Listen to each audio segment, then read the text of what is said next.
Hello, everybody. So just turn that on. How is everyone? So welcome to Saturday warm-up, 17th of July. Today we're going to be doing the 6th study by Moyse from the 24 Little Melodic Studies. So if you have that music, please do grab your copy. My copy is literally in bits. It just shows you how worn and practiced it is. Good. So I actually got a question the other day from John about dawu and awu and those kind of things. I just wanted to clarify that because we're going to be doing some of that today. So when I say dawu, it's showing how the jaw is moving.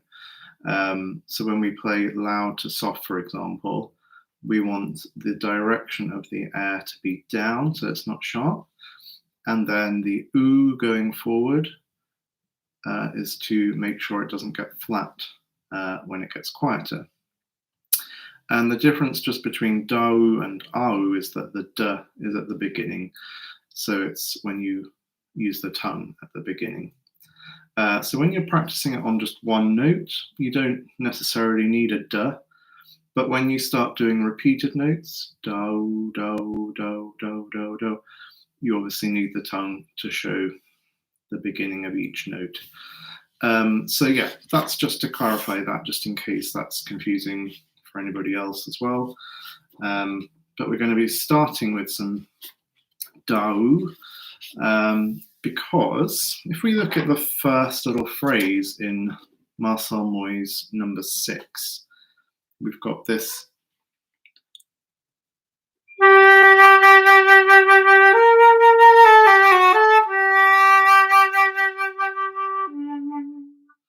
Okay, so not only do we have that diminuendo on the second bar, but also a small diminuendo from the G to B flat in the first bar, because we don't want to push to get that higher note out, and then it disrupts the meter. So we want that beat to be weaker than the first. So a little exercise just to work on that is to do these nice little diminuendos, and we start with just one note. So we get familiar with just the movement of the jaw and the lower lip and coordinating that with how you're blowing. So more to less, getting from louder to softer. Okay, so let's start with a nice G and a nice diminuendo.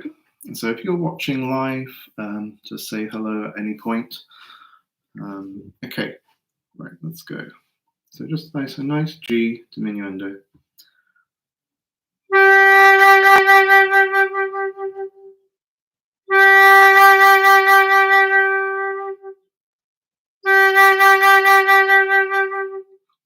Okay, so you can count 3 beats. So this is in the handout on my website, so feel free to download them. Same technique when we just add a note. So don't let the fingers dictate what happens to the air. They're just, giving us a new note, but don't let that accent the next note. So with same technique with the G, and slowly put down your finger for F sharp.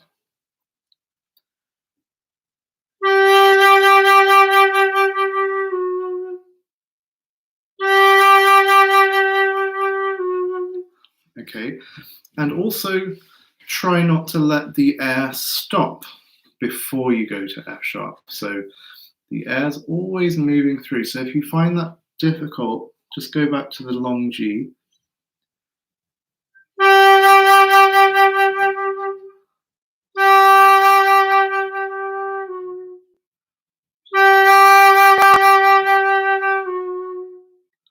Okay, so it's just the same thing. Hi, John. Good. G to F natural, same thing. We're getting a little bit lower but still we aim the air up because it's softer. So do, do. The pitch is going down, but we don't need to blow down.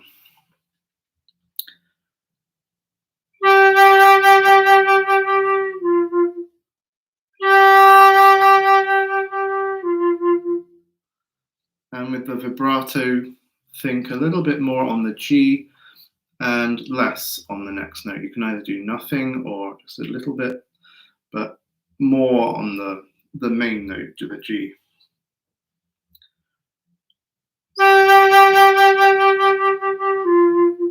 Okay, now next one, G to E.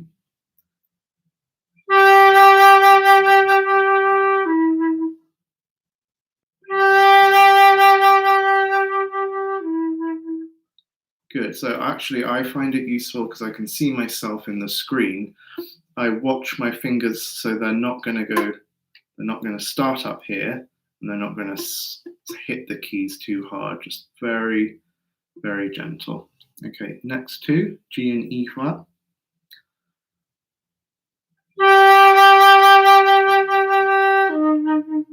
So that time I think I went a little bit too hard on those.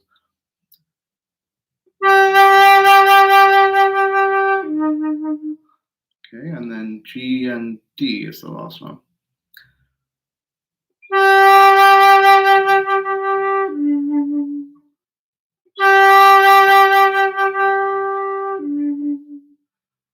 Good. All right, so that's G. Let's go up to an A flat. Same thing, so it's just chromatically coming away from that main sort of pedal note. So we'll go A flat down all the way to E flat. So let's go just the A flat first.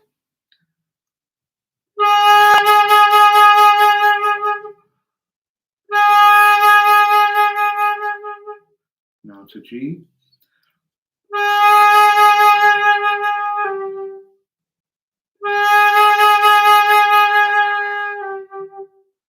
Next one.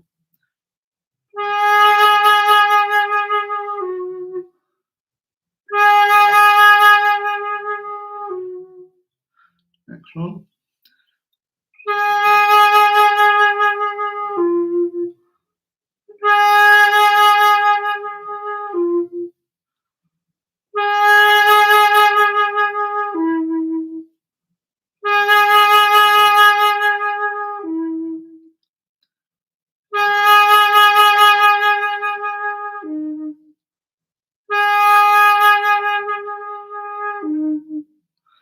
Okay, and then last one, let's go from A natural. So let's start with the main note again.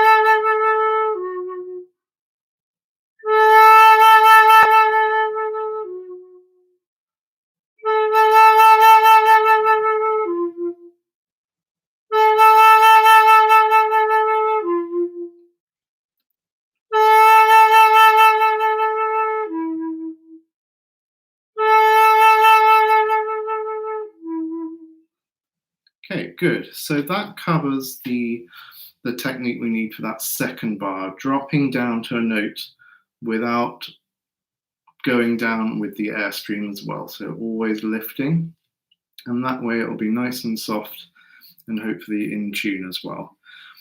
Let's do the first two note technique.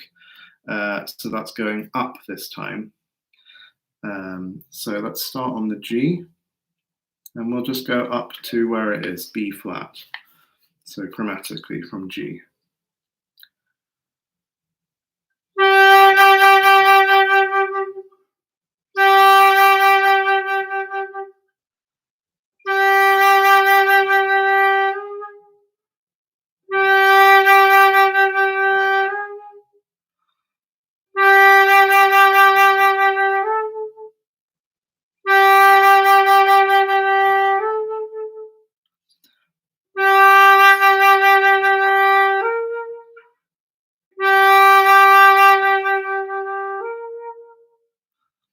Good. So that's probably more extreme than you would do in the actual melody itself, but it's a good thing to train your embouchure and the airstream to its kind of limits, really. So in the study itself, it starts piano, but we still need to show those shapes. So we definitely need that technique. And then you can do that same thing we did before on an A flat and an A natural. So let's just play the first 2 bars of this study and see how that technique's helped. So keep the air coming out all the time. Don't let that sort of stop, no disconnect. But see if you can guide the air up and down as you go.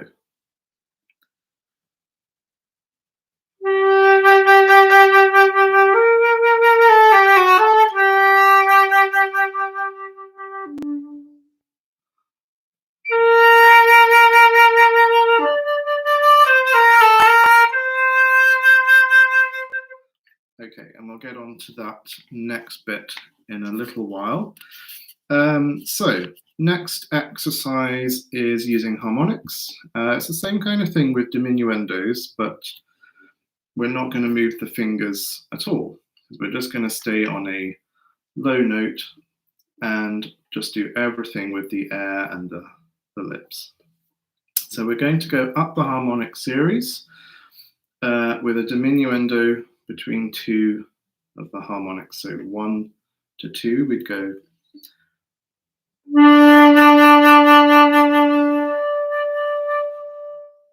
Like that, okay. And this is based basically on this octave just before the melody comes back pianissimo. We've got an octave low D there in the study. So this is to work on that one as well, really.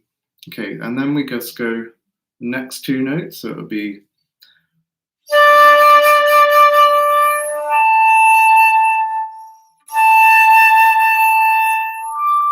like that. Okay, so let's try all on a low D in 2 note pairs.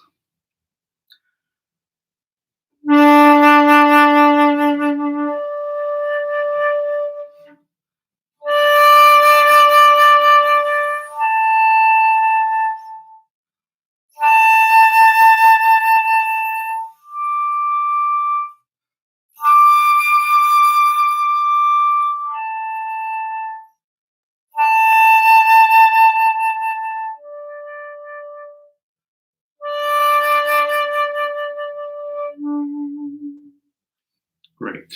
And let's go on to E flat.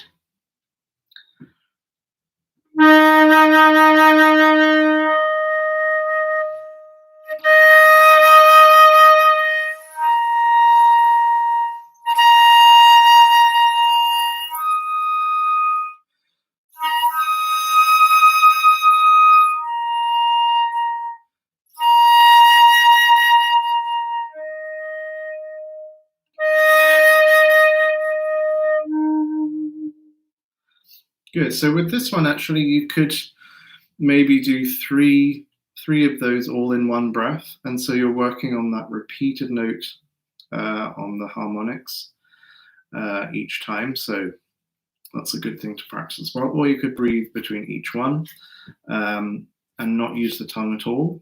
It's totally up to you, but try both. So let's do with the E natural, the next note up.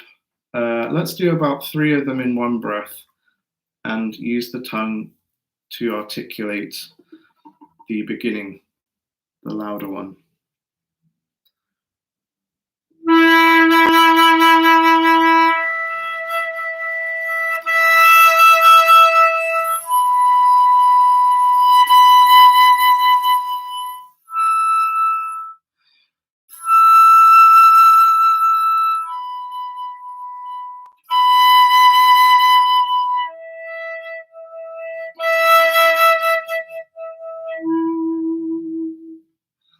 Good, and see if you can get really quite extreme with the end of the diminuendo so that it's the softest that it can be, still with a good quality of sound. That's something that's, I think, one of the hardest things in flute playing is to get this really beautiful finishing of a note in tune, good sound, all that kind of stuff. So yeah, let's try that one more time on the E, and just listen all the way to the end. So with the diminuendo, think of it going not just from the first to the second note, but from the first note through the second note all the way to the next loud note. Okay, so it's not just 1 to 2, but all the way through the bar. Okay, let's try that on an E.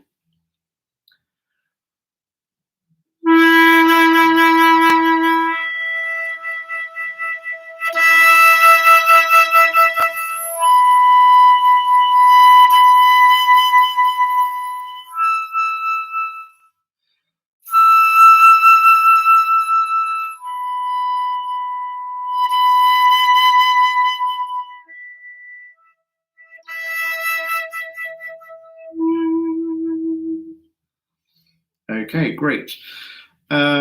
If you have any questions as we're going through this, just pop it in the chat. I'm happy to help.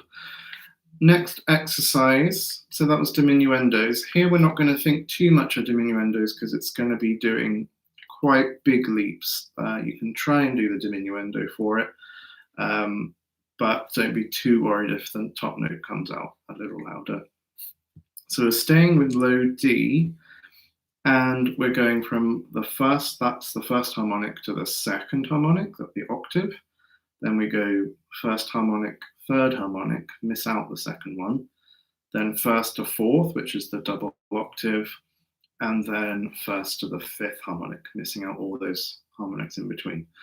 Okay, so you might hear some sort of come out as you want to skip through them, and that's totally fine. But see, because we have to practice this kind of huge intervals, it's something that appears in quite a lot of repertoire. So we'll just try that first half of this second harmonic exercise, going from low D.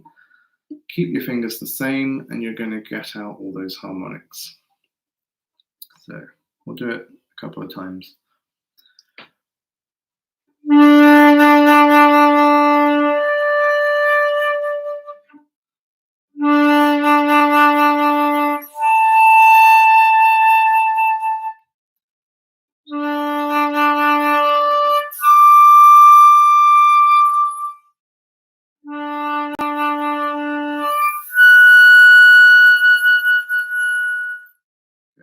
Again, don't be tempted to tongue the harmonic as well, because that's a temptation. We want to make sure that you get the harmonic, but try and do it slurred. It's much harder.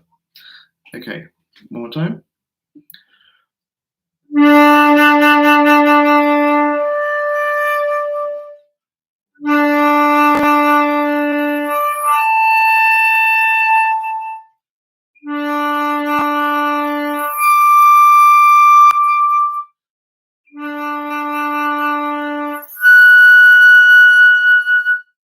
Good, so you might find it's a little bit easier that time because you have the confidence of where those pitches are. So it's, you know, with flute, we're very lucky because we have lots of keys to help us, not like a French horn or something. But this sort of gets us right back to basics, like where is that pitch? How do I get there? Positioning of the lips and the airspeed that you need. So it's a really good thing to practice, is skipping out those intermediate harmonics.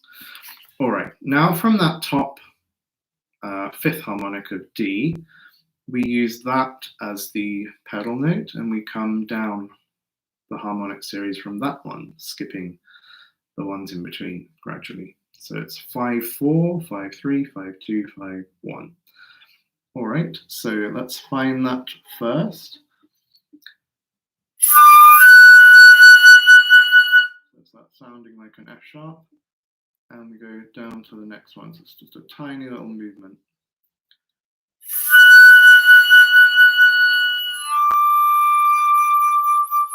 Do that one again.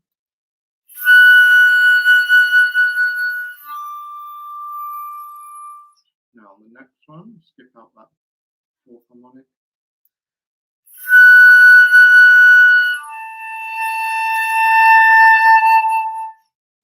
That one again.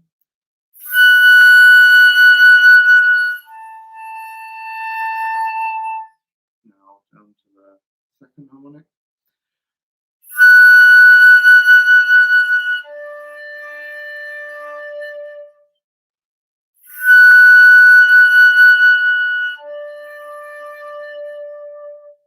Remember where that top one is, and then we go all the way down to low D.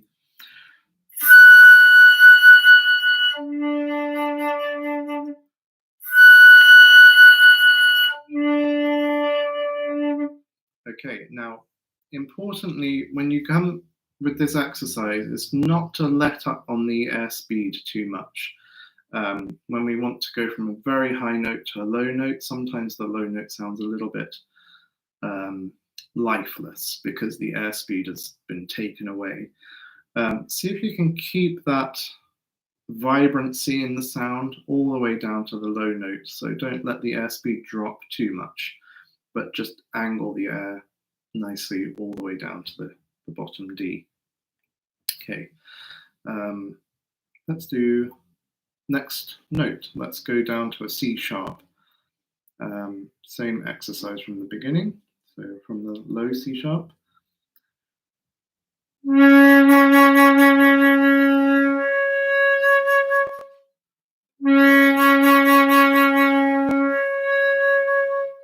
Next harmonic.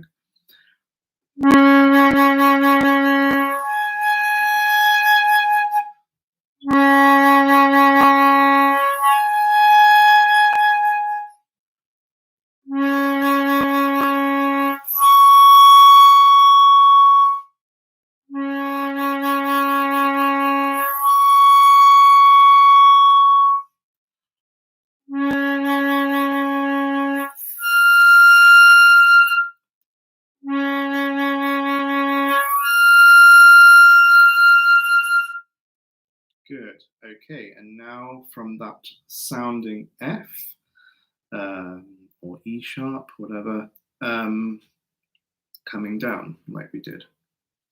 Let's find it.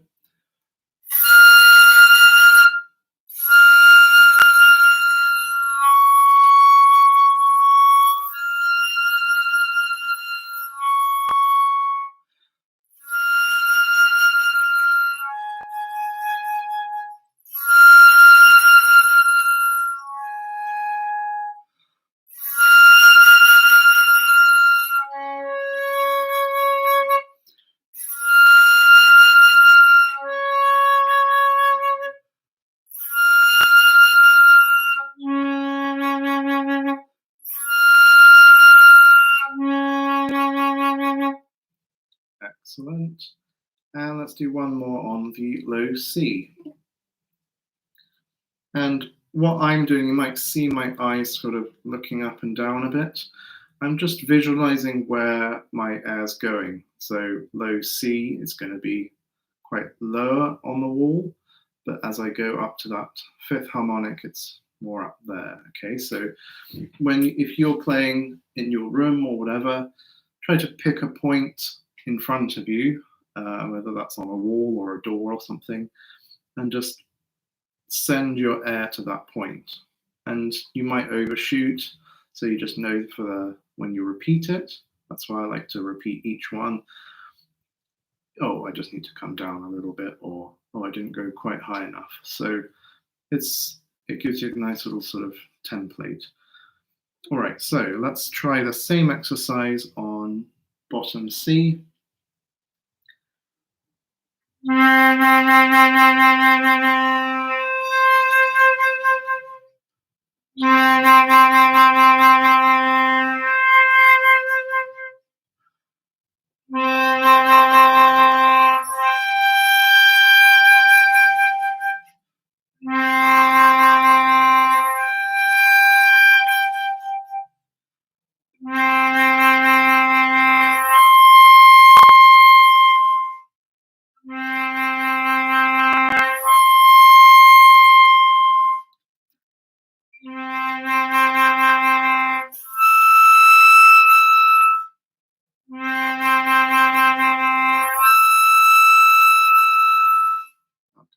down from there.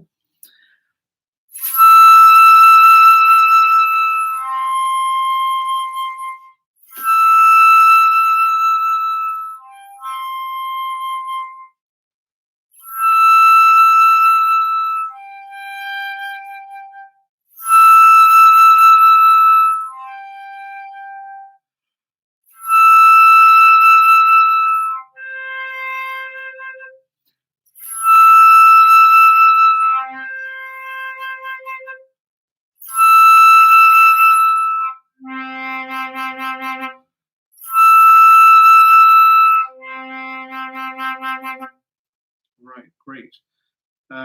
Actually, I use this kind of exercise when the Poulenc first movement, the sonata.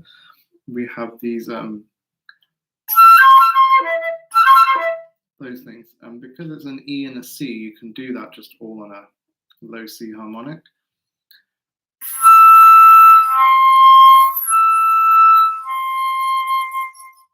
So it's actually, you have to do quite a good movement between those two, even though it's quite subtle. And if you play the Poulenc sonata and you notice, oh, those aren't really coming out cleanly, it could be that you're just not fine-tuning those quite enough and just blowing in one place, perhaps. And yeah, so this just helps really find where those notes are, and then it comes out super clean. Good. Next exercise, using phrasing shapes and the rhythm of the study in scales. So the first one, that we'll just do a little bit of each. So we keep it in G minor. So we're going to do in 3/4 here, loud, soft, going on to loud, soft. So I'll just show you what I mean.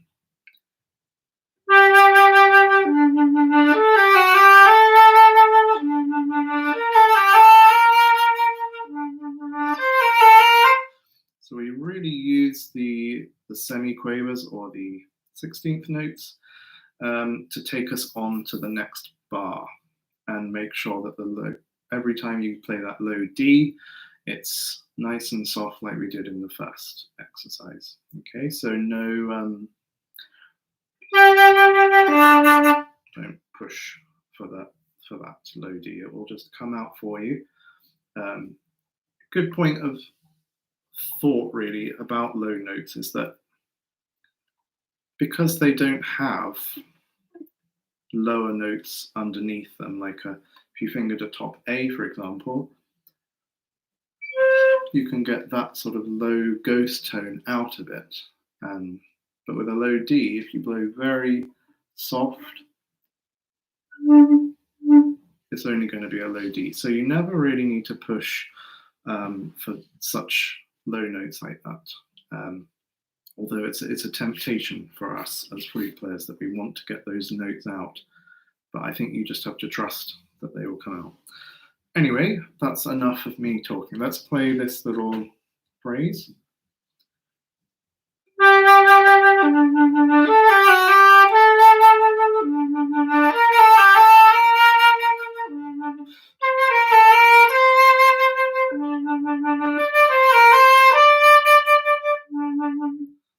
Okay, and then you can just keep going with that all the way up the scale, and it will get a little bit harder each one you go up, because the interval to the low D is getting wider. The other way, so we practice the going down to low D, is we want to practice the going up as well.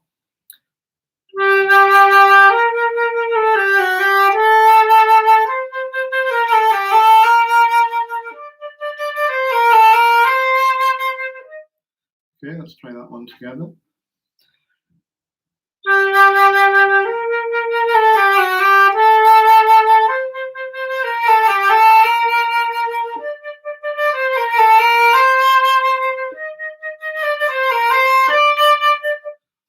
Good. Okay, so that's just a little thing that you could practice in your scales, just to make them a little bit more interesting and relevant to what you're working on. And you're practicing phrasing and shaping of notes and things like that. So it's all sort of all in one sort of exercise. And just a little point about the bar 1, 2, 3, 4, 5, bars 5 and 6. Just be careful that we don't have that third beat as a strong beat.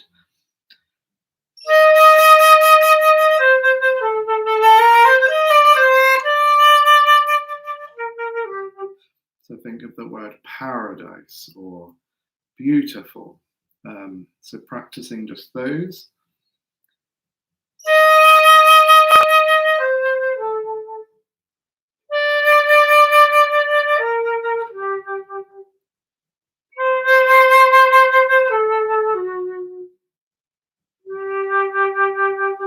So you could do a little exercise like that, then go up semitone, go up to an E natural, and then do the same thing on an F. And then you've got the technique there for this study, and you've practiced quite a lot of stuff. I would say if you're sort of out of shape, this harmonic exercise that we did will really get you back into shape quite quickly. Just because it's really good target practice for the lips and the airstream. Good. Okay, does anybody have any questions? I think we're at the end point. If you do have any questions, just let me know. Quick announcement that next week there won't be a warm-up because I am working on the Flute Festival, Fluting with Friends Summer Festival. And we have Lorna McGee coming to give a warm-up class. And we also have Francisco Lopez from the Barcelona Symphony Orchestra. He is going to give a class. And we have an Alexander technique teacher, Gabriela Minas Brandes, who is going to be giving a class on Alexander technique for the flute. And I'll also be teaching there as well. So if you're interested in that, it's all the details are on my website. It's just on the Fluting with Friends page. So I know some of you are signed up. Some of you regulars here are signed up. So if you have any friends that would like to come, please let them know. And that is the end of my little plug for that. I hope you can join us.